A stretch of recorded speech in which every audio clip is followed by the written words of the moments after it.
Isa ka ba sa nangangarap na magkaroon ng sariling bahay dito sa Bulacan? Matagal ka na ba nagre-rent o nakikitira sa iyong kamag-anak? May trabaho at may kakayahan ka naman mag-avail ng house and lot pero hindi mo alam kung paano mo sisimulan.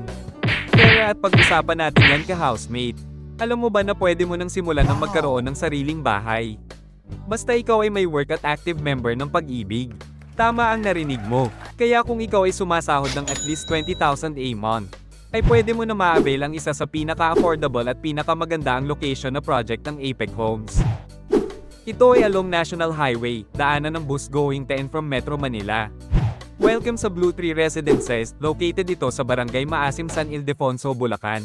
Ang mga available house type dito ay regular townhouse, townhouse with carport at duplex with garage. Very affordable dahil 6,000 lang ay pwede mo na may reserve ang unit na gusto mo. Nasa around 3,500 ang monthly equity at nasa at around 7,000 plus naman ang monthly pagdating sa Pag-ibig. Pre-selling status ang Blue Tree Residences kaya sigurado na may mababang monthly payment. At para sa iba pang detalye at proseso sa pag-avail ng property, mag-message ka lang at tutulungan kita na magkaroon ng sariling bahay. Maraming salamat at God bless sa ating lahat.